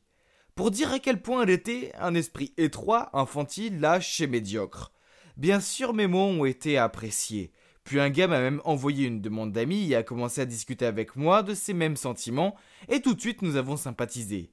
Il s'appelait Benjamin, un jeune homme de 31 ans vivant dans le nord-ouest près de Portland. Très vite, nous avons commencé à discuter tous les jours. Je trouvais toujours les meilleurs endroits secrets pour camper dans mon Arizona. Et il partageait aussi ses tonnes d'expériences de camping, de trekking et d'aventures en solo. C'est fou! Cela pourrait être une nouvelle série Netflix, Comment j'ai rencontré mon âme sœur. À l'approche des vacances d'été, Benjamin m'a invité à visiter l'Oregon à plusieurs reprises. Mais j'hésitais encore à inscrire Portland sur ma liste d'objectifs pour l'été. Mon dernier été en tant qu'étudiant doit être une expérience inoubliable. Benjamin s'est emparé de mon esprit et m'a dit qu'il organisait un petit festival de musique avec ses amis à Portland et qu'il aimerait bien que je m'y joigne. Vu que je jouais de la guitare, j'ai sauté sur l'occasion et j'ai dit oui sans même y réfléchir. Pourrait-il faire mieux? Oui, le festival allait financer tout mon voyage. C'est un sacré risque. Tu ne connaissais même pas ce type. Quel genre d'ami en ligne qui paye même ton billet d'avion et ton hôtel et même toute ta nourriture? Est-ce qu'il s'intéresse à toi de cette façon? Oh mec, mes vieux parents ennuyeux et sceptiques m'ont jamais pu voir le bon côté de ce monde. J'ai 17 ans et je n'étais absolument pas aussi stupide. Lorsque je suis sorti du terminal de l'aéroport de Portland, j'ai tout de suite reconnu Benjamin. Et la fille qu'il tenait dans ses bras devait être sa petite fille, Céline. Ils me faisaient tous les deux des signes de la main avec excitation et mon cœur a fondu pour ce moment agréable. Nous nous sommes salués comme si nous étions de vieux amis et sa fille n'arrêtait pas de me parler. Je me suis instantanément senti plus à l'aise. Il allait rendre mon expérience mémorable. Sur le chemin de la ville, Benjamin m'a beaucoup parlé du festival à venir. Et malgré tous mes efforts pour ne pas montrer ma naïveté, je n'ai pas pu contrôler ma joie enfantine. Wow, Benjamin, le spectacle va être grandiose, mes parents vont enfin voir à quel point je suis formidable. Oh, Céline, es-tu heureuse de voir ton papa héros mettre le feu à la scène demain? Tout de suite, j'ai vu ses yeux tristes. Je ne peux pas être là. Tu as un rendez-vous important avec ton médecin, tu ne te souviens pas? Benjamin s'est ensuite tourné vers moi. Céline a une maladie des reins. L'endroit est trop dangereux pour elle. Oh Adrien, ne laisse pas cela affecter ton humeur. Demain nous saurons si elle peut avoir une greffe de rein. Je te souhaite le meilleur, ai-je dit. Je jouerai pour elle demain. Benjamin m'a déposé à mon hôtel et a dit qu'elle viendrait me chercher à 19h pour le dîner. J'avais toute la journée mais ne perdant pas de temps à me reposer, je suis immédiatement parti à la découverte. Je suis allé directement au jardin japonais de Portland qui était incroyable. Puis je suis allé au zoo de Portland. Ensuite j'ai fait un saut dans la boutique de souvenirs du zoo pour acheter un cadeau à mes parents. J'ai vu un petit vase que je savais que ma mère allait adorer. Mais au moment où j'ai tendu la main pour le prendre, quelqu'un d'autre le prenait aussi de l'autre côté de l'étagère. J'ai levé les yeux et j'étais surpris de voir une superbe fille se tenir là. Malheureusement, ce vase était unique en son genre. Quelle ironie. Pourtant, je lui ai quand même donné, car que puis-je dire? Je suis un gentleman. Cependant, une fois que j'ai quitté le magasin, elle a couru après moi. « Hé, attends, j'ai quelque chose pour toi !»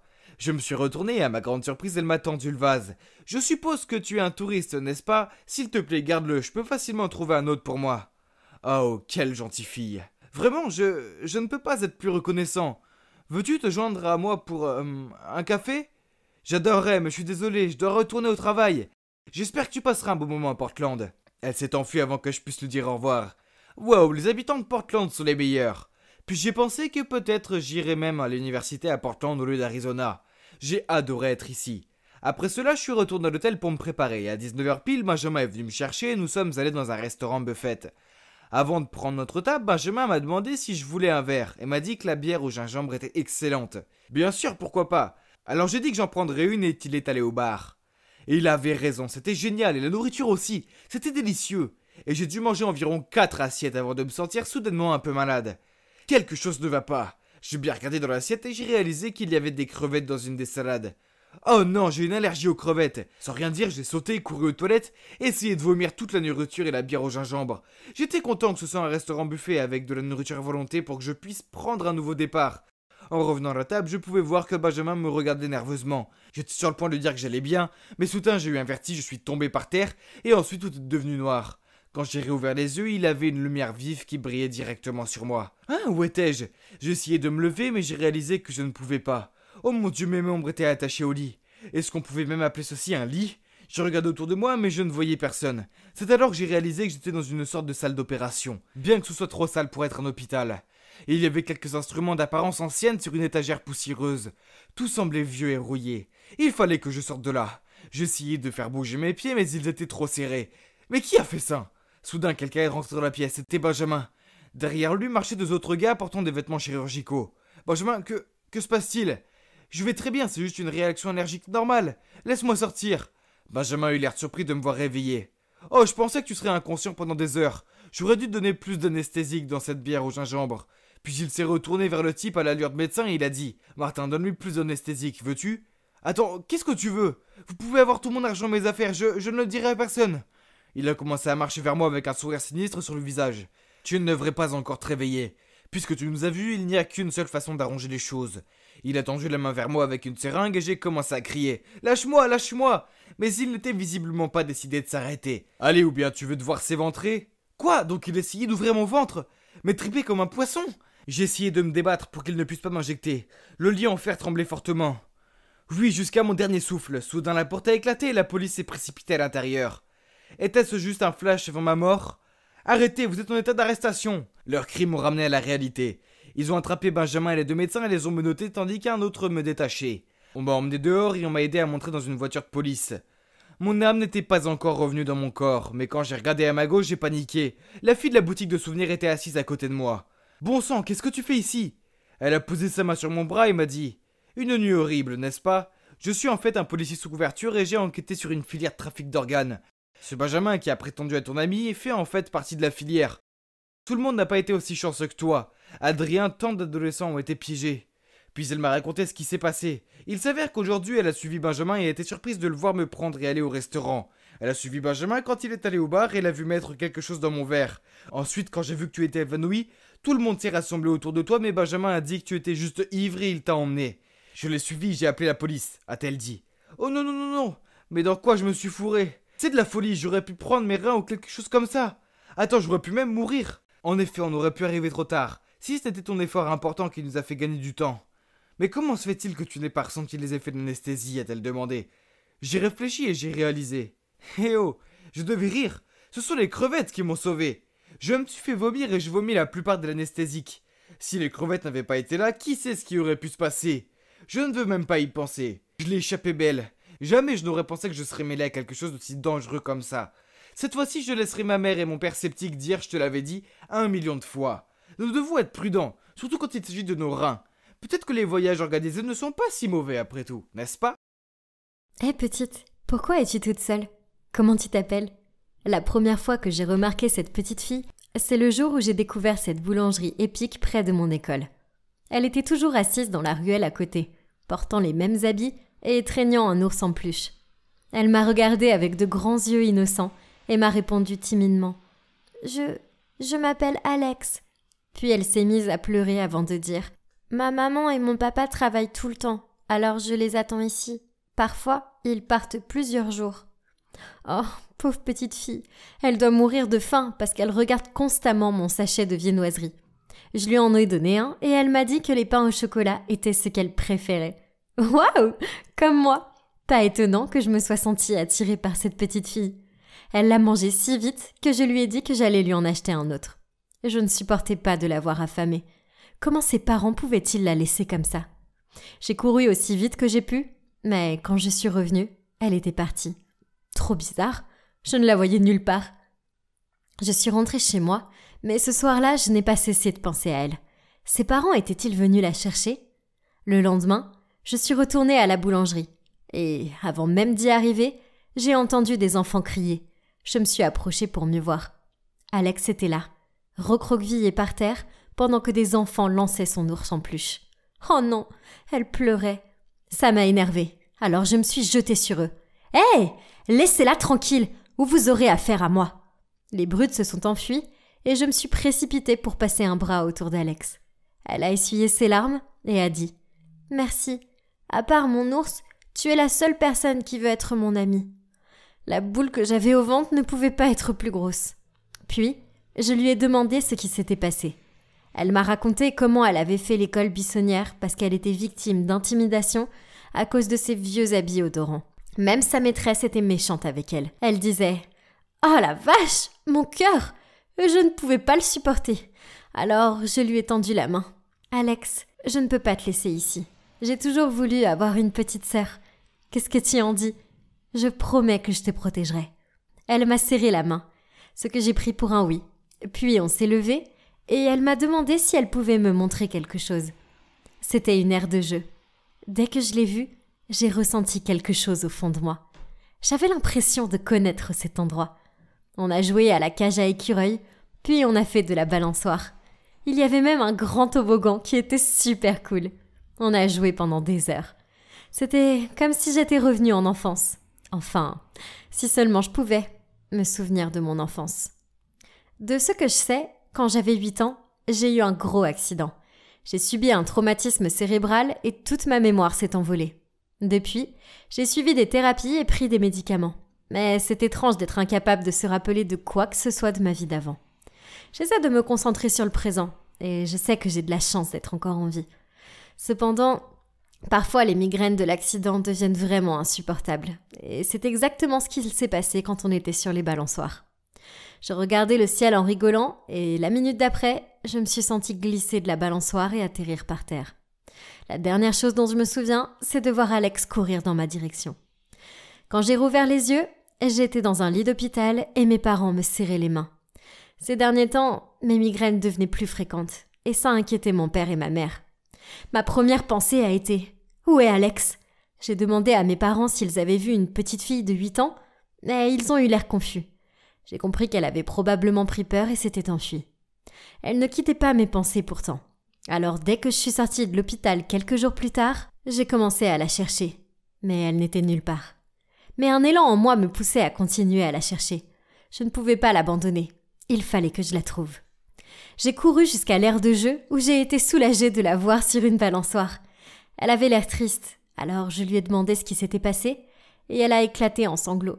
« Ma famille, on a tout perdu. Un gang a ravagé notre maison. Ils ont tout pris. » Même moi, je me suis mise à pleurer après son récit. Comment pouvait-on être aussi cruel ? Elle m'a ensuite dit qu'elle n'avait pas mangé depuis des jours parce que ses parents n'avaient pas les moyens. Heureusement, j'avais apporté 2 pains au chocolat qu'elle a engloutis aussitôt. En même temps, mon esprit carburait pour venir en aide. Mais mes économies étaient à peine suffisantes pour couvrir ses besoins. Mais peut-être que mes parents pourraient aider.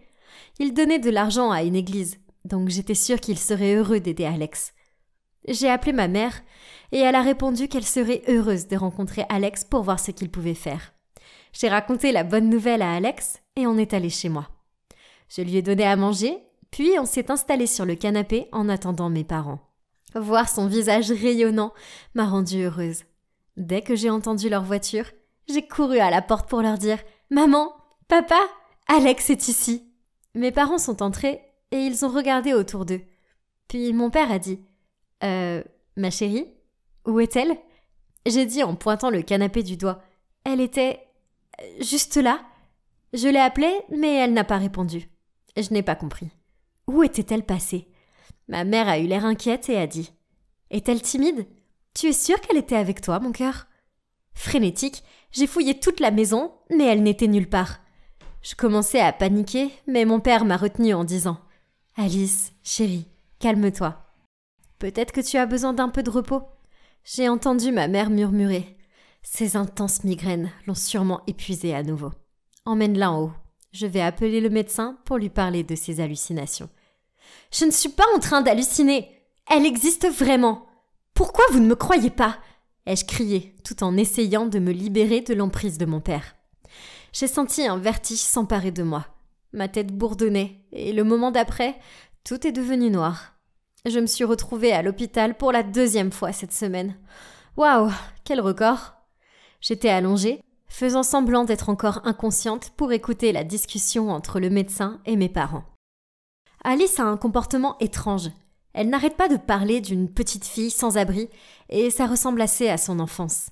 Aujourd'hui, elle a même dit qu'elle l'avait ramenée à la maison pour nous la présenter. Mais on ne l'a pas trouvée. « Je ne crois pas qu'elle existe », disait ma mère. Le médecin répondait « Il est possible que cette petite fille représente les souvenirs perdus d'Alice.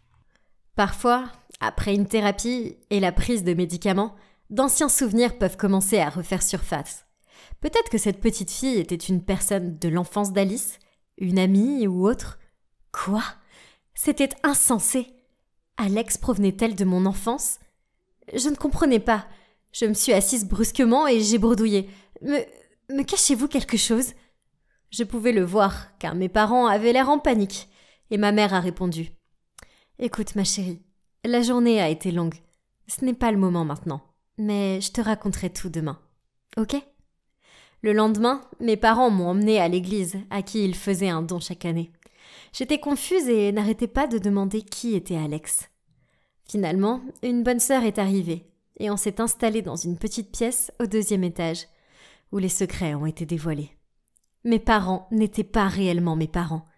Après l'accident, ils m'avaient adoptée par le biais de l'église. Ils sont venus me chercher à l'hôpital dès que j'ai été rétablie, et ne m'ont rien raconté pour éviter de me compliquer la vie. Ils voulaient simplement que je sois heureuse. Je ne pouvais pas y croire. La religieuse m'a demandé de lui expliquer ce qui se passait derrière moi, et je lui ai parlé d'Alex. Dès que j'ai dit son nom, elle a eu l'air choquée, et elle a sorti un album de photos. Elle m'a montré une photo de 2 sœurs jumelles, et a dit « C'est toi, Alice, avec l'ours en peluche, et voici ta sœur jumelle. Elle s'appelle Alex. » Tout à coup, la pièce s'est mise à tourner. C'était trop pour moi. J'avais une sœur jumelle. Avant d'avoir eu le temps de prononcer quoi que ce soit, la bonne sœur m'a prise par la main et m'a conduite vers une grande fenêtre près des escaliers. À travers ces paroles, tous mes souvenirs ont refait surface. Mes parents biologiques nous avaient laissés, moi et Alex, dans cette église parce qu'ils n'avaient pas les moyens de nous élever. Aucune famille ne voulait nous adopter ensemble. Alors la religieuse nous avait dit qu'on allait être séparés. C'était la nouvelle la plus douloureuse qu'on nous ait jamais dite. Alors nous avons décidé de nous échapper ensemble. J'ai confié à Alex mon ours en peluche pour pouvoir sortir par la fenêtre en première. Mais malheureusement, j'ai glissé et suis tombée d'une hauteur dont je ne peux m'avérer heureuse d'avoir survécu. C'est ce qui a effacé tous mes souvenirs.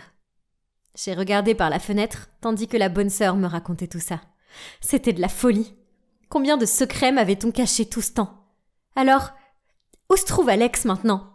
Ai-je demandé, des larmes roulant sur mes joues. Alex avait été adopté par une autre famille, mais les religieuses avaient perdu le contact, car ils avaient déménagé à l'étranger. J'avais l'impression de manquer d'air. Il fallait que je retrouve ma sœur. Mais comment faire sans aucune information? J'ai commencé à chercher sur les réseaux sociaux comme une folle, mais rien n'est venu. Je ne pouvais pas perdre espoir pour autant. J'ai mis à jour mon voyage pour trouver Alex, tous les jours sur un blog personnel. Et pas une nuit, je ne me suis endormie sans penser à elle, et sans me demander comment elle allait. Heureusement, les internautes ont manifesté beaucoup d'intérêt et de soutien pour mon histoire. Il a été diffusé, mais jusqu'à présent, il n'y avait toujours aucun indice sur Alex. Même l'illusion du bébé Alex n'apparaissait plus depuis le jour où j'ai entendu la vérité. Mais je savais, dans mes os, que nous retrouverions le chemin l'une vers l'autre d'une manière ou d'une autre. Et puis un jour, je me suis réveillée avec une autre migraine, après un étrange rêve. Alors j'ai décidé d'aller me promener pour prendre l'air. Et je suis passée par la boulangerie pour le petit déjeuner. J'ai regardé dans la ruelle et me suis vue déambuler avec un ours en peluche dans la main, l'air perdu. On dirait bien que j'avais perdu la boule, hein. Eh bien non, parce que c'était Alex. Pendant 1 minute entière, on est resté à se regarder sans faire un geste. Puis, sans un mot, on s'est jeté dans les bras l'une de l'autre en pleurs. Bon, pour faire bref, Alex avait déménagé en France depuis ses 10 ans. Et depuis lors, elle n'avait jamais cessé de me rechercher. Grâce à un message sur Twitter, elle avait réalisé que j'étais restée là-bas. Alors, elle a postulé pour étudier en Amérique afin de me retrouver. Et voilà, elle était là, juste devant moi.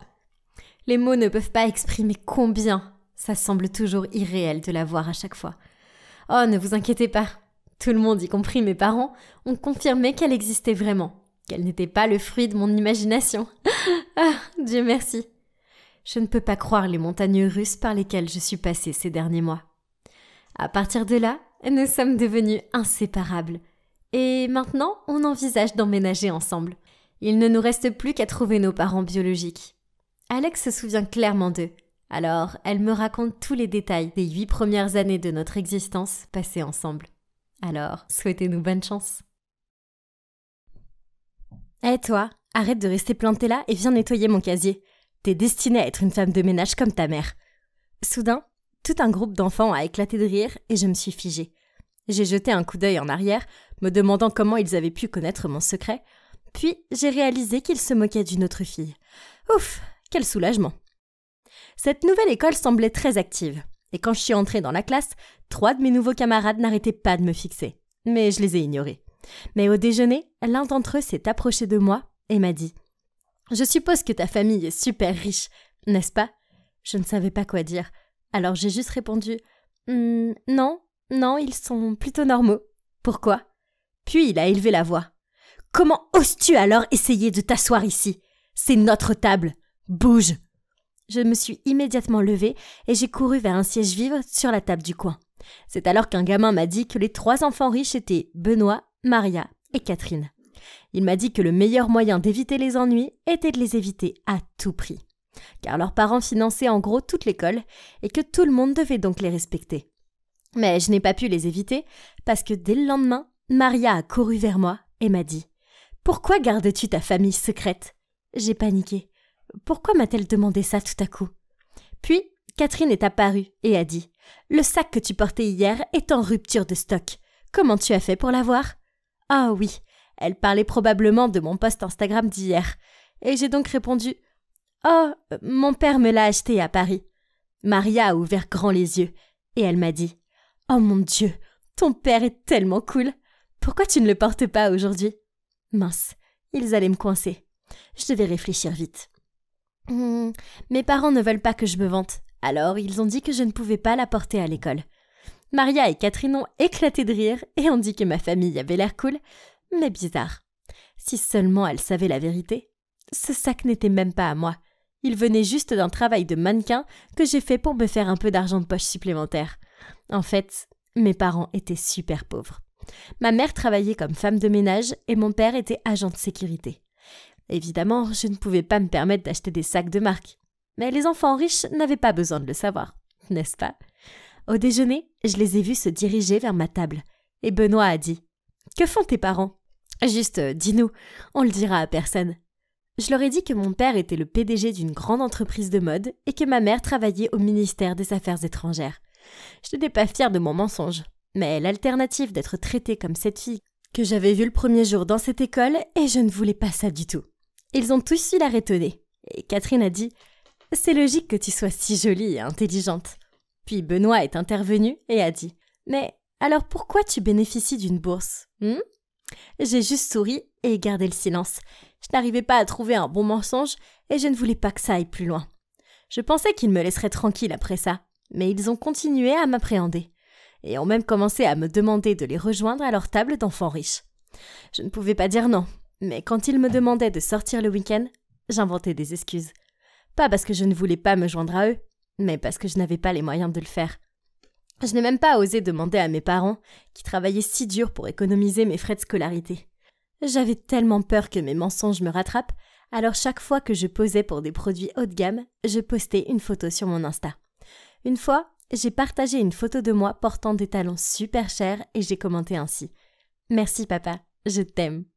Parfois, je passais même à la vitesse supérieure et je retouchais des photos de voyage pour donner l'impression que j'avais passé le week-end à Paris. Et une fois, je me suis même photoshopée au volant d'une Lamborghini. C'était beaucoup d'efforts, mais c'était mieux que de subir les moqueries parce que j'étais pauvre. Comme ce qui m'était arrivé dans ma dernière école. Je ne pouvais pas revivre ça. Une fois, j'ai décidé d'aller faire du shopping avec eux. Et c'était incroyable de les voir acheter tout ce qu'ils voyaient sans même réfléchir. Je ne pouvais même pas rêver d'une vie comme celle-là. Mais quand nous sommes arrivés à la boutique de sacs, Catherine a montré du doigt un joli sac et a dit qu'elle l'avait acheté hier. Puis elle m'a demandé « Tu l'as probablement déjà, non ?» J'ai souri et j'ai dit « Oui, ma mère me l'a acheté la dernière fois qu'elle était à Milan. » Mais alors, Catherine a dit « Hey, ok, cool. Alors portons-le toutes les deux lundi. Tout le monde sera jaloux. » Ce week-end, je me suis sentie mal. Il fallait que j'achète ce sac. J'ai décidé d'ouvrir ma tirelire, mais quand je suis arrivée au magasin, j'ai réalisé que je n'avais qu'un dixième de la somme nécessaire. J'étais tellement choquée. Qui dépenserait autant pour un sac ? Pendant que j'étais là, une femme est entrée et l'a acheté sans hésiter. Pourquoi était-ce si facile pour les gens riches ? J'ai décidé de la suivre, juste par curiosité, et je l'ai vue aller aux toilettes. Je n'arrivais pas à le croire. Elle a juste laissé son nouveau sac près du lavabo, puis est entrée dans la cabine. J'ai regardé autour de moi et j'ai vu que la voie était libre. Alors j'ai rapidement attrapé le sac et je suis sortie des toilettes. J'ai ignoré la culpabilité de lui avoir volé le sac et je suis rentrée chez moi. Je ne pensais qu'à ce qui arriverait si j'arrivais lundi à l'école sans le sac. Mais dès que j'ai atteint ma chambre, le regret m'a rongée. Est-ce que j'irais en prison s'ils le découvraient ? Mes parents me tueraient.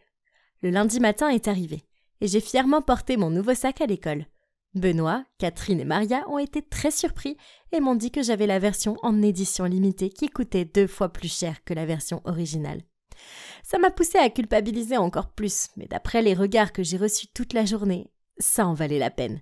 Tout le monde me voyait comme l'une des enfants riches maintenant. Bientôt, ce seraient les vacances d'été. Et Benoît a dit qu'il avait une maison de vacances à Hawaï et a suggéré que nous partions tous ensemble pour une semaine. Je ne pouvais pas me permettre ça. J'ai menti en disant que je devais aller à Paris avec mon père pour un événement spécial. Mais Catherine a dit que ses parents étaient absents et que nous pourrions faire une fête chez elle ce week-end. Elle a suggéré que nous nous habillions et a dit qu'elle était impatiente de voir les vêtements que je portais en dehors de l'école. Oh non, je redoutais ça. Benoît a dit qu'il viendrait me chercher à la maison et qu'il m'y conduirait. Mais je lui ai dit de me retrouver plutôt à l'école parce que mes parents étaient très stricts. Oh mon Dieu, tous ces mensonges m'épuisaient. Mais je ne pouvais pas les laisser voir ma vieille maison délabrée. Surtout que j'avais menti en leur disant qu'on vivait dans une villa avec une piscine et un terrain de golf. Mon mensonge devenait un gros problème. Je veux dire, où est-ce que je trouverais une robe? Je suis restée allongée à m'inquiéter. Et soudain, j'ai entendu mes parents parler dans leur chambre. Ma mère disait qu'elle avait finalement économisé assez d'argent pour m'envoyer à l'université et demandait à mon père s'il pouvait le déposer à la banque demain car elle devait travailler à une fête. Puis elle a dit qu'elle avait gardé l'argent dans son placard pour le mettre en sécurité. J'ai réfléchi à tout ça pendant un moment. Je veux dire, l'argent était pour moi de toute façon. Alors, quel mal y aurait-il à le prendre maintenant? Le lendemain matin, je me suis faufilée dans leur chambre, j'ai pris tout l'argent et je me suis précipitée au centre commercial pour acheter une magnifique robe violette et des chaussures brillantes. C'était vraiment la vie que je méritais. Après ça, j'ai pris un Uber pour aller à l'école où Benoît, Catherine et Maria sont venus me chercher. J'avais 1 million d'appels manqués de mon père et ma mère, mais je les ai ignorés et j'ai éteint mon téléphone. Je voulais juste profiter d'une journée entière à vivre comme un vrai enfant riche. Benoît nous a conduits vers les Hamptons Country Club. Mais je ne pouvais pas le croire. La famille de Catherine possédait cet endroit. Waouh! Quand nous sommes arrivés, un valet est venu. Mais Benoît a été si grossier avec lui, il lui a crié dessus et lui a dit « Écoute mon pote, cette voiture a coûté 4 millions de dollars. Si tu laisses ne serait-ce qu'une petite marque, tu vas le payer pour le reste de ta vie. » Je me suis retournée pour voir la réaction du voiturier, puis ma mâchoire a failli toucher le sol. C'était mon père. Il m'a vue et a eu l'air surpris. Mais avant que je puisse dire quoi que ce soit, nous sommes partis. On a traîné un peu au country club, puis le soir on est allé chez Catherine. Sa maison était juste incroyable.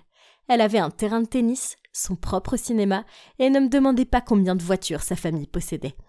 Nous nous sommes assis pour manger dans la salle à manger. Et je ne plaisante pas, il y avait 4 femmes de chambre qui attendaient pour nous servir. Nous avions chacun la nôtre. J'étais trop occupée à être choquée pour remarquer ma bonne qui s'avançait vers moi. Mais j'ai entendu une voix familière. « Chérie, qu'est-ce que tu fais ici ?»« Maman ?» J'étais horrifiée. La fête dont elle avait parlé hier, c'était celle-là. Oh non, c'était un désastre. Catherine a eu l'air surprise et a dit « Tu la connais ?» Alors j'ai dit « Oh, elle travaillait comme une femme de ménage chez nous. » Ma mère a eu l'air écrasée et a dit « Une femme de ménage ? Comment tu peux dire ça ?» Alors Catherine s'est énervée et a dit « Ne t'avise pas de parler à mon invité comme ça, hors de ma vue. » Ma mère s'est enfuie presque en larmes. Et pendant le peu de temps qui a suivi, Benoît et Maria l'ont aussi horriblement traitée. Benoît lui a même demandé de nettoyer ses chaussures et Maria a renversé de l'eau gazeuse sur ma mère quand elle nous servait. Ma mère a été traitée comme ça à cause de moi. Je pouvais voir qu'elle était vraiment bouleversée et elle a accidentellement fait tomber de la sauce sur la robe de Catherine. Et alors Catherine a perdu la tête. Elle a poussé ma mère et a crié « T'es folle? Tu sais combien ça coûte cette robe ?» Eh bien, il fallait que ça s'arrête. J'en ai eu assez. J'ai couru vers elle et je l'ai aidée à se relever. « Maman, tu vas bien ?»« Maman ?» Catherine, Benoît et Maria ont tous crié. Alors j'ai dit « Oui, c'est ma mère. Et comment t'oses la traiter comme ça ?» Les larmes coulaient sur mes joues et je me sentais terriblement humiliée. Inutile de dire qu'ils m'ont mis à la porte et que Catherine nous a même jeté quelques billets de 10 $ en disant « Allez, prenez-les, retournez dans votre maison en ruine, vous empestez notre air. » Je ne pouvais pas m'arrêter de pleurer. C'était exactement comme ça qu'ils avaient traité cette fille lors de mon premier jour d'école. Je n'avais pas d'autre choix que de dire la vérité à mes parents. Que j'avais menti à tout le monde, volé le sac et même volé leur argent juste pour pouvoir prétendre être riche. Je n'ai jamais eu aussi honte de toute ma vie. Surtout après tout ce que mes parents avaient fait pour moi. Ça a pris du temps, mais ils ont fini par me pardonner. Et nous avons déménagé dans une petite ville à la campagne pour que je puisse recommencer dans une nouvelle école. Je ne voulais plus jamais revoir ces enfants de riches. Maintenant, je travaille dur pour finir l'école et économiser assez d'argent pour l'université. Et j'ai réalisé qu'être riche ne me rendrait pas heureuse.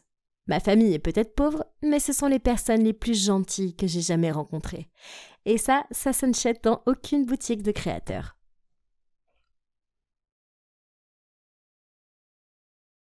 Hey, ce type là-bas vient de se renseigner sur vous, dit le barman, ce qui m'a incité à me retourner et regarder autour de moi. Oh, il est parti. Comme vous pouvez le voir, je suis assise au bar d'un hôtel 5 étoiles. Non, je ne suis pas riche, au contraire. J'ai pris toutes mes économies et j'ai décidé de les dépenser pour profiter de chaque jour qui me restait à vivre. Tout a commencé il y a plusieurs mois. Je souffrais constamment de douleurs et d'épuisement. J'ai mis ça sur le compte du stress au travail, mais mes symptômes ont empiré. J'ai fini par consulter un médecin et je suis restée choquée en entendant les mots cancer et progressif. Les semaines suivantes ont été un tourbillon de rendez-vous à l'hôpital et de traitements. J'ai fait de la chimio et mes beaux cheveux longs sont tombés. Je me sentais tout le temps fatiguée et sans espoir. J'en ai eu assez, alors j'ai arrêté la chimiothérapie, quitté mon travail et décidé de profiter du peu de temps qu'il me restait. La plage hawaïenne est si belle. Puis, soudain, quelqu'un m'a foncé dessus. Ah! Son verre m'a trempé.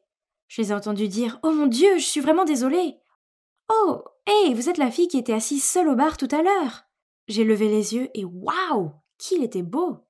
J'ai secoué la tête et insisté sur le fait que c'était ma faute pour ne pas avoir fait attention. Après ça, il m'a rejoint pour une promenade et nous avons commencé à discuter. Oh, il s'appelle Antoine au fait. Donc, le lendemain, je l'ai invité à déjeuner. Je n'ai pas beaucoup d'appétit ces jours-ci, et le plus que je pouvais faire était de regarder fixement mon assiette à peine touchée. Alors, j'ai su que je devais être honnête avec lui. « Hey, Antoine, je t'aime vraiment bien et je veux apprendre à te connaître davantage. Mais j'ai un cancer et il ne me reste plus beaucoup de temps. » Au début, il y a eu un silence écœurant. Mais ensuite, il a pris ma main et imaginez quoi? Il m'a dit qu'il voulait aussi apprendre à me connaître. Les quelques semaines suivantes avec lui ont été magiques. Puis, nous sommes revenus en ville et avons continué à sortir ensemble. Antoine était tellement génial et me couvrait constamment d'amour. Un soir, après le dîner, Antoine nous a conduits jusqu'à cette colline. Il a dit qu'il voulait me montrer la ceinture d'Orion, et c'était si romantique. Je ne voulais pas gâcher ce moment, mais il y avait quelque chose que je devais lui dire. « Antoine, j'ai vu le docteur aujourd'hui. Il a dit que rien n'avait changé. Bien qu'il ne l'ait pas mentionné, je suppose qu'il ne me reste plus beaucoup de temps. » Mes larmes ont coulé sur mon visage. J'ai passé les meilleurs moments avec toi. Je crois vraiment que je t'aime. Soudain, Antoine s'est mis à genoux et m'a demandé « Ma chère Angela, veux-tu m'épouser ? C'est le moins que je puisse faire pour toi. » J'étais sans voix, alors j'ai hoché la tête et je l'ai serré fort dans mes bras. J'étais trop heureuse. Je n'ai pas pu m'empêcher de partager notre histoire d'amour sur les médias sociaux. Rapidement, des milliers de personnes l'ont aimé et partagé en disant quel couple inspirant nous étions. C'était fou, mais fantastique. Leur soutien m'a donné l'impression que je pouvais affronter mon cancer, le monde, tout. J'ai commencé à remarquer qu'Antoine recevait beaucoup d'attention de la part des autres filles. Elle savait qu'il était le gars qui avait fait sa demande à la fille mourante, alors elle semblait s'attrouper autour de lui et l'admirer. Puis, un jour, alors que nous étions ensemble au magasin de robes de mariée, je suis sortie de la cabine d'essayage dans cette magnifique robe, me sentant comme une princesse. Mais j'ai alors vu Antoine parler à une autre fille. Elle a touché son épaule et je l'ai entendu dire « Ta fiancée a beaucoup de chance de t'avoir. » Puis elle s'est penchée plus près de lui. « Antoine !» je lui ai sifflé et j'ai demandé « Bébé, de quoi j'ai l'air ?» Il s'est détourné de la fille et m'a regardé fixement. « Ouais, magnifique !» Il a souri maladroitement. Je n'ai pas pu m'empêcher de me sentir mal. Je sais que c'est un homme attirant, mais il était sur le point de m'épouser. Ce n'était pas du tout agréable de le voir flirter avec quelqu'un d'autre à l'essayage de ma robe. Pourtant, j'ai essayé de mettre tout cela de côté, car je voulais profiter du peu de temps qu'il me restait. Le mariage était un rêve devenu réalité. C'était un jour si magique. Puis, juste avant notre lune de miel, je suis allée voir mon médecin. À mon grand et complet choc, il m'a dit « Je suis content de vous informer que vous êtes en voie de guérison. » Oh mon Dieu! Je n'en croyais pas mes oreilles. Je me sentais mieux. Je me suis précipitée à la maison pour annoncer la bonne nouvelle à Antoine, mais sa réaction n'a pas été celle que j'attendais. Son visage s'est effondré. Il est d'abord resté sans voix, puis il a bégayé. « Félicitations, chérie !»« Qu'est-ce que ça veut dire ?» Quoi qu'il en soit, notre lune de miel a été merveilleuse. Mon appétit était revenu, et j'en profitais au maximum. Miam, la nourriture a si bon goût. Cela n'est pas passé inaperçu auprès d'Antoine, et il m'a dit « Tu peux essayer de mâcher plus doucement ?» Peu importe, j'avais l'intention d'apprécier ma nourriture. Quand nous sommes revenus à la maison, j'ai emménagé dans son appartement. Pour l'amour de Dieu, il y avait des assiettes sales et des chaussettes puantes partout. Comment quelqu'un d'aussi méticuleux sur son apparence pouvait-il vivre dans un tel état ? Je me suis dit qu'il n'y avait pas de problème, que je l'aimais et que je devais apprendre à aimer son désordre. C'était si bon d'être en vie. Et j'admets que j'ai peut-être exagéré sur les snacks, les gâteaux, les repas à l'extérieur, et oui, j'avais pris quelques kilos en trop, alors les tâches ménagères étaient un peu trop pour moi. D'ailleurs, Pourquoi devrais-je les faire? C'était son bordel. Mais une fois, quand j'en ai eu marre de voir ses caleçons puant partout, je lui ai demandé « Comment un type qui te ressemble peut-il vivre dans ce trou à rats ?» Mais il m'a ignoré et est allé directement au lit, et ses ronflements bruyants n'ont pas tardé à suivre. Qu'est-ce qui se passe? Où était l'homme gentil et charmant que j'avais épousé? Lassée, j'ai fait de mon mieux pour nettoyer un peu l'endroit. J'étais essoufflée et je transpirais beaucoup. Ma tête me démangeait super bien, alors j'ai enlevé ma perruque et je me suis gratté le cuir chevelu. À ce moment-là, j'ai entendu Antoine crier, et quand je me suis retournée, il se tenait le visage de peur. « Bébé, qu'est-ce qui ne va pas ?» Je me suis précipitée vers lui. « Oh, je vois !» J'ai éclaté de rire. « Ah, c'était juste trop inconfortable de porter cette perruque, alors je l'ai enlevée, c'est tout. Mais regarde, mes cheveux repoussent !» En tremblant, il a bégayé. « Tu portais une perruque tout ce temps? Tu as l'air terrifiante !» Eh bien, oui, je suppose que les cheveux qui poussent en dents de scie me donnaient l'air assez effrayante. « Tu ne devrais pas être heureux pour moi ?» J'ai marmonné et forcé un sourire tout en essayant de remettre la perruque. Savoir que j'étais capable de vivre à nouveau était incroyable. Mais vivre, avec mon mari lunatique et insouciant, maintenant, ce n'était pas si génial. Un soir, il est rentré du travail de mauvaise humeur et a commencé à me crier dessus parce que je n'avais pas rangé. Je lui ai dit que je ne devrais pas avoir à le faire, puisque ce n'était pas mon bordel. Il m'a regardé de travers. « Je subviens seule à nos besoins à tous les deux. Je rentre à la maison pour te voir, te prélasser sur ton énorme derrière, et tu oses me parler comme ça? C'est toi qui dois te lever et travailler, puisque tu manges 2 fois plus que moi. » Ces mots m'ont fait mal. Alors avec des larmes aux yeux, je lui ai dit « Comment oses-tu me parler comme ça ?» Antoine était sur le point de dire quelque chose, mais il a fait une pause. Puis, il a juste soupiré. « Écoute, je suis désolée bébé, je sais que tu es en train de te remettre. » Je l'ai regardé fixement et j'ai dit « Je n'ai rien fait pour le dîner. Alors, allons manger dehors. » J'appréciais mon poulet tournant. Il était si bon que j'ai peut-être pris une trop grosse bouchée, qui s'est logée dans ma gorge. Bientôt, je me suis étouffée. Je ne pouvais plus respirer. Effrayée, j'ai regardé Antoine pour avoir de l'aide, mais il faisait défiler son téléphone. Puis, à mon grand étonnement, il est parti vers la salle de bain. Je continuais à taper sur la table pour appeler à l'aide. Heureusement, un serveur s'est précipité et m'a frappé très fort dans le dos, et j'ai réussi à recracher le morceau de poulet.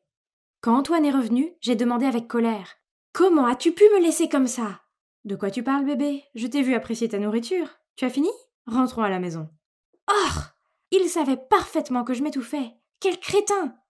Tout ce que j'avais pensé et attendu de lui s'est effondré. Il était prêt à me laisser mourir étouffé plutôt que de m'aider. Le problème était que notre histoire d'amour était si célèbre maintenant, et même si je savais qu'Antoine et moi ne pouvions pas nous supporter, l'idée de nous séparer et d'être chahutés par les autres me rendait malade. Je suppose que j'étais coincée avec lui pour toujours. Donc nous avons dû continuer à nous tolérer l'un l'autre. Puis un soir, alors que je grignotais des chips et regardais la télé, mon téléphone a sonné. C'était un numéro inconnu. « Bonjour, êtes-vous la femme d'Antoine ? Antoine a eu un accident de voiture et nous avons vraiment besoin que vous veniez ici. » Je me suis figée pendant quelques secondes. « Désolée, faux numéro !» Et j'ai raccroché. Mon téléphone a sonné plusieurs fois encore, mais je n'ai pas répondu. La culpabilité a commencé à m'envahir, alors j'ai pris mon sac et je me suis précipitée à l'hôpital. L'infirmière m'a dit de signer des papiers pour qu'Antoine puisse être opéré. Un stylo à la main, j'ai hésité. « Excusez-moi, où est la section sur le don d'organes ?» j'ai demandé. « Mon mari est prêt à faire un don si quelque chose de grave arrive. »« Ce n'est pas le bon moment pour poser cette question !» m'a crié l'infirmière. À ce moment-là, les parents d'Antoine se sont précipités paniqués. Je leur ai donné les papiers et je suis retournée furtivement à l'appartement. Après cela, j'ai longuement réfléchi à notre relation. Elle avait été si passionnée au début, mais j'ai réalisé que je ne l'aimais pas du tout et lui non plus. Toutes nos décisions étaient prises intensément et rapidement en fonction de l'idée que je pourrais mourir plus tard. Nous étions trop têtus pour admettre l'échec et nous éloigner, et maintenant nous étions malheureux. Quelques semaines plus tard, Antoine est rentré en fauteuil roulant et nous sommes restés assis dans un silence gênant. Puis j'ai brisé la glace. Le soir où je me suis étouffée au restaurant, tu as fait exprès de m'ignorer ? Antoine m'a répondu par une autre question. Est-ce vrai que tu voulais faire don de mes organes au lieu de m'aider à me faire opérer ? J'ai répondu. Je suis désolée. C'était le seul moyen auquel j'ai brièvement pensé pour sortir de ce mariage. Il a soupiré. Je sais. Moi aussi. Je pense que nous sommes trop semblables et que c'est pour ça que ça ne marche pas. Il a fait une pause. Je pense qu'il est temps que nous mettions un terme à tout ça. Alors finalement, nous avons cessé de nous supporter et avons demandé le divorce. Les gens sur les médias sociaux étaient furieux et ont posté beaucoup de commentaires venimeux tels que Tant pis pour le couple qui nous inspirait. Et pour moi, ça crie au mariage frauduleux. J'ai décidé de fermer tous mes comptes en ligne, leur opinion n'ont plus d'importance. J'ai le soutien de ma famille et c'est le plus important. Étonnamment, je suis toujours amie avec Antoine. Nous avons vécu beaucoup de choses ensemble. Et il n'est pas si mauvais. Mais je ne veux jamais vivre avec lui. Ah, j'ai même rencontré mon petit ami actuel grâce à Antoine, car c'est lui qui m'a présenté à lui. N'est-ce pas drôle? Parfois les choses ne se passent pas comme prévu, mais ce n'est pas grave. Vivre un mensonge juste pour sauver un ego meurtri est bien pire. Oh, au fait, ce sont mes vrais cheveux. Je suis maintenant en parfaite santé. Rappelez-vous, on ne vit qu'une fois. Alors ne perdez pas votre temps à essayer de plaire aux autres, mais profitez plutôt de la vie et vivez-la au mieux.